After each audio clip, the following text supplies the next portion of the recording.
Hello there, and welcome to the Cocoa Butter Junkie podcast. I'm Michelle, and this is my podcast.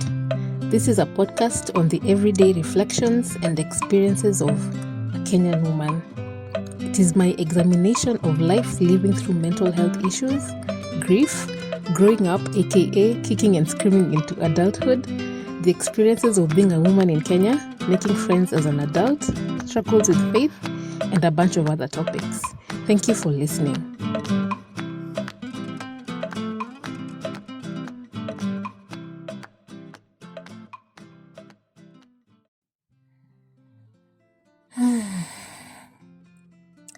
Today, I want to tell you about my brother.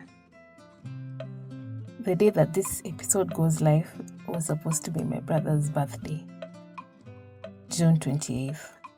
He would be turning 30.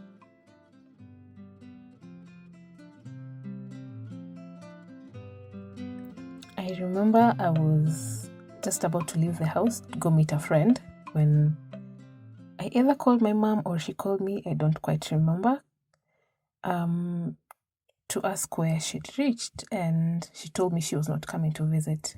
She was supposed to come to Nairobi to visit me, but then she tells me she's not coming. My brother has not been home since Friday. I remember feeling puzzled. Like, why wouldn't she come? My brother was a grown-up. He was 25 and he would turn up at any point. At this time, my brother was living at home with my parents. So I told her I would call her later. So I left the house, got into a Matatu, and was on my way to town. So again, in the Nairobi traffic, I called her and there was no response. So at this point, I started to get worried. I was like, maybe he's lost somewhere. He's lost his phone. So I started to call his friends. I started messaging them on social media, the ones that I knew. And I was like, we haven't heard from Ken since Friday. Do you know where he is? Is he with you?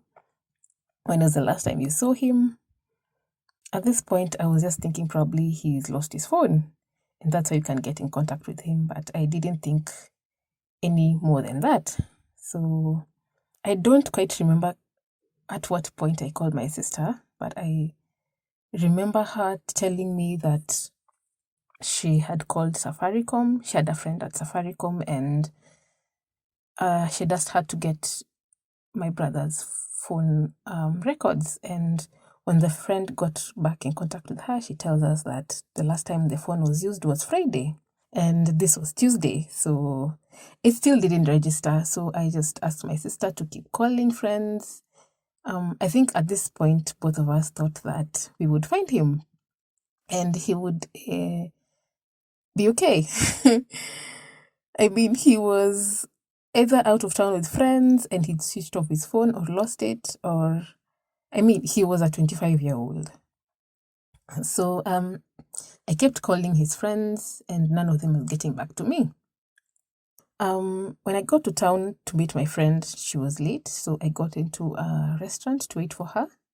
I ordered something to drink. I remember, I think it was a juice. But I couldn't, for some reason, take the juice. I couldn't drink it. My nerves were starting to kick in. So at this point, I'm thinking, is he sick? Is he in hospital? What is happening? So I wait for what seemed like an hour. I don't quite remember. When you're nervous, time seems to move so slow. So when my friend arrives, I tell her my brother's been missing, and she reassures me, and she tells me everything is okay.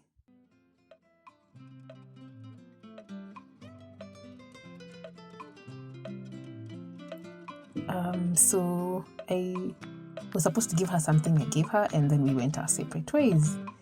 At this point, a family friend started to call me, and I wasn't in the mood to take a call from him, so I just hung up and I was like, I'll call him later. So I got into another Matatu to go and pick my clothes from a Fundi in Donholm. And at this point, my uncle calls me and he's like, where are you? Are you in the house? I'm like, no, I'm in town. I need to go somewhere to pick some things. And he's like, I need to see you. Please, can we meet in your house? And then I'm like, no, I can't come. I'm in town. That's another 1 hour for me to get to the house. And he starts to insist. And then I'm like, no, I can't come. And then at some point he gets angry and he tells me, Michelle, I need to see you in the house. And he's very insistent and he's very angry. So I think this is the point that I knew my brother was dead.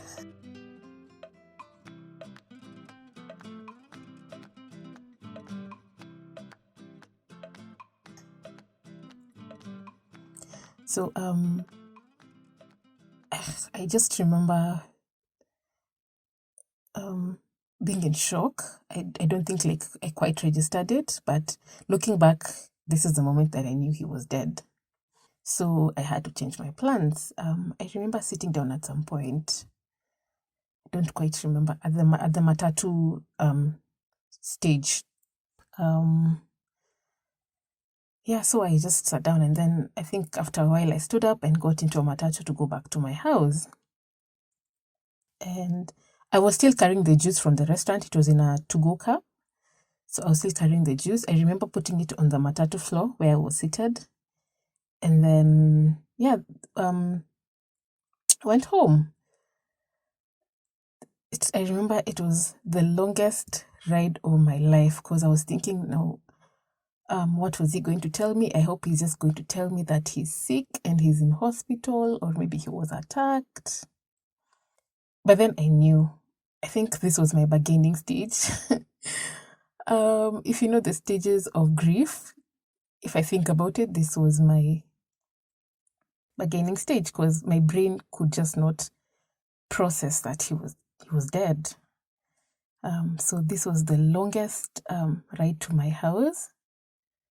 I remember thinking that I'm going to my house to be told that my parents' only son is dead. Yeah, I remember getting off the Matatu when I got to the estate and leaving the juice there. I just couldn't be bothered.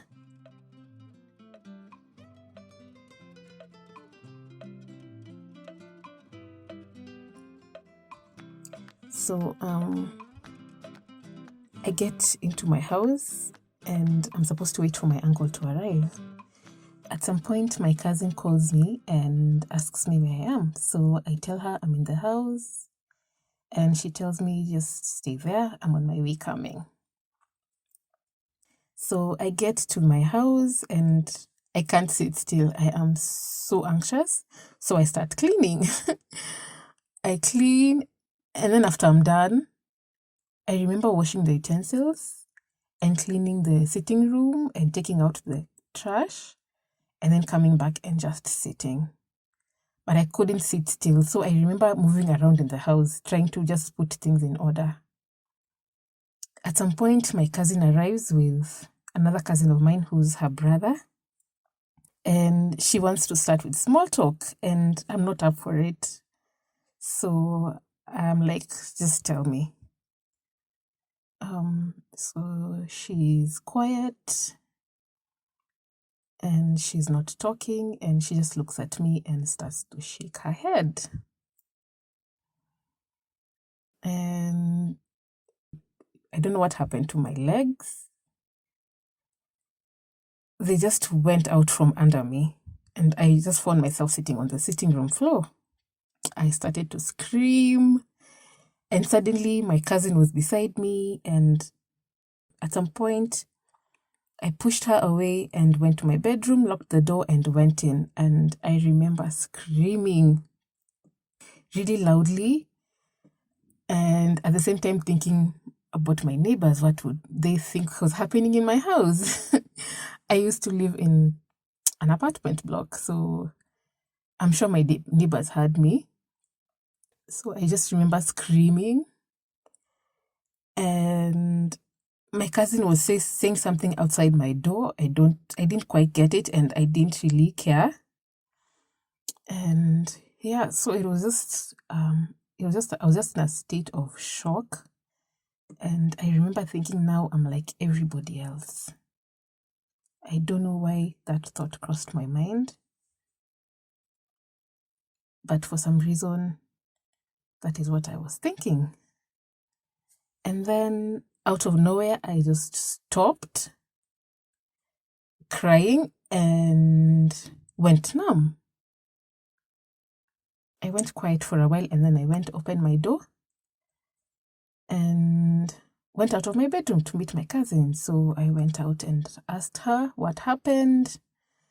And I remember sitting with her, and she was trying to explain to me what she knew, but I don't quite remember what she said.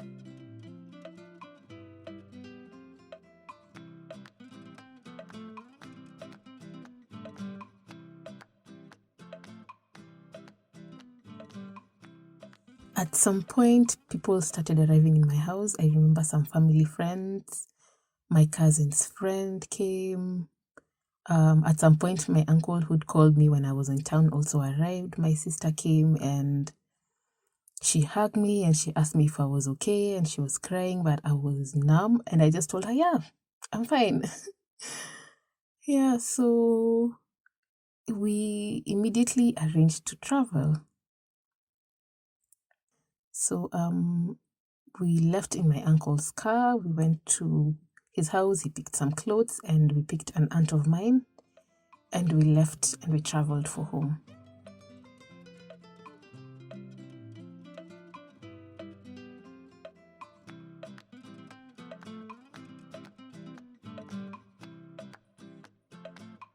I think the first stages of reality hit me when I got home and I saw my dad. And I remember crying really loudly, and I hugged him, and he walked me and my sister to the house, and I saw my mom, and she was numb. And I remember crying, and she was holding me, and I looked at her and I was saying, I'm so sorry, Mom. And it was like she was feeling nothing. She was numb completely. Yeah, that's what I remember from that day. And the next thing I remember is when he was finally brought home from the mortuary. And we went to see his body for the first time. I remember he looked like he'd been injured on his face. I didn't see the rest of his body, but he just looked like he was asleep. But it's at the same time, it didn't look like him. But he just looked like he'd been injured. And I remember my mom throwing herself on the casket and screaming in my vernacular, which is Maragoli, and she was talking in Maragoli, and she was crying really loudly.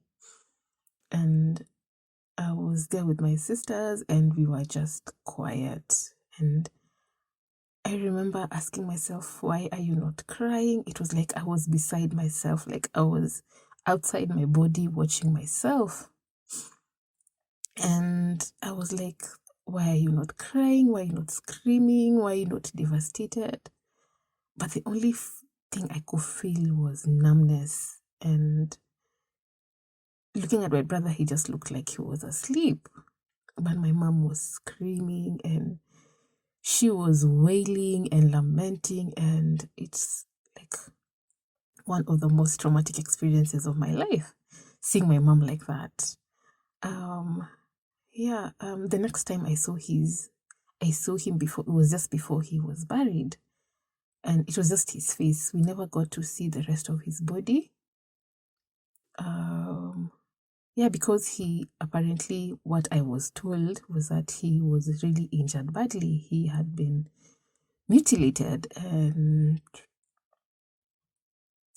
so I think the people around us were very intentional, not letting us see him. And there are times when I wonder what would have happened if I had seen the rest of his body. Sometimes I regret, and sometimes I'm like, maybe it was good that I didn't see, because just knowing the details of how he died still traumatized me to this day.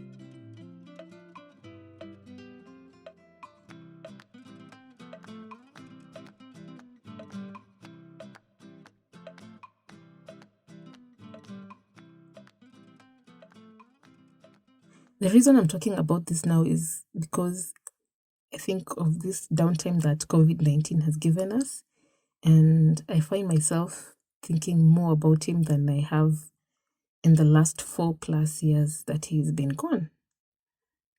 I wonder every day if I will ever heal, or if I will ever know what really happened to him, if my family will ever heal. I wonder what will happen to my dad, because he saw him in the mortuary. Actually, my dad found him in the mortuary because they've been looking for him.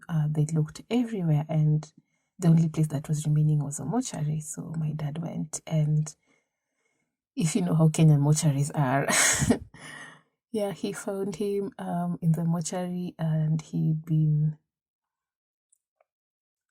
mutilated. So I will not go into detail of what he looked like, but my point is the kind of trauma my dad experienced when he saw him. So I wonder every day if he will ever heal from that. So far we just know bits and pieces of the story. We don't know exactly who killed him, and why, and we just know that he left work with his friend and other bits and pieces, and yeah, so we don't really know the full story. And I remember we would follow up that first year, especially my dad. My dad would make every effort. I think we have met with every rank of police in Uasin Gishu County, and we've met even with the governor and the deputy governor, who was very helpful. But yeah, we think that there's a cover-up somewhere, but we still don't know the full story. So yeah.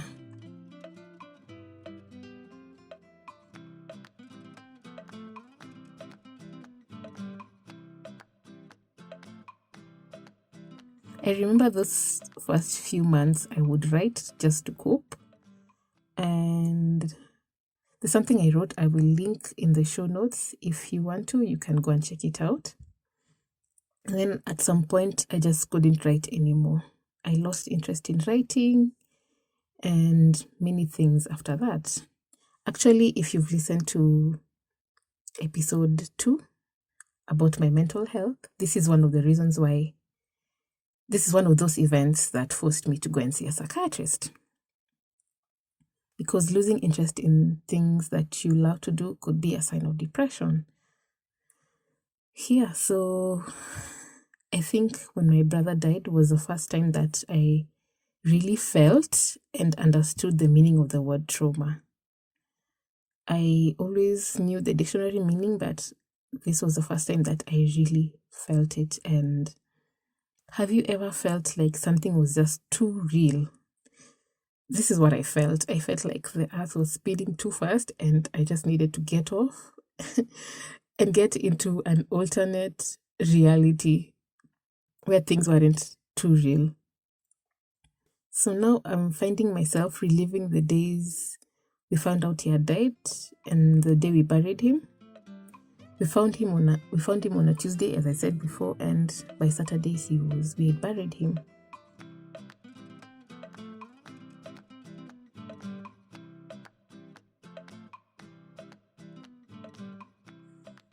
Sometimes I feel like it was too short a time, but then what would he have done if we had taken longer?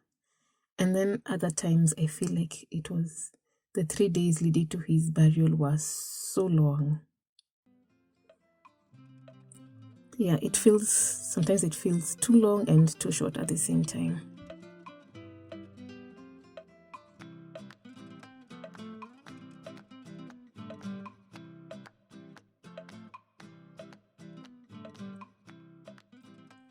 Have you ever lost someone, and do you want to share that with me?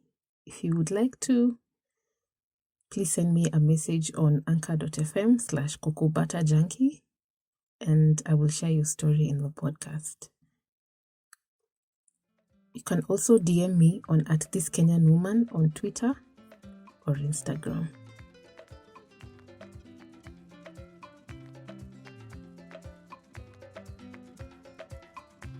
A podcast I am listening to this week is Terrible, Thanks for Asking.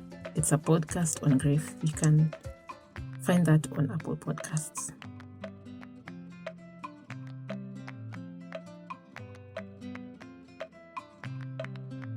So that's all for today. Thanks for listening, and see you on the next episode.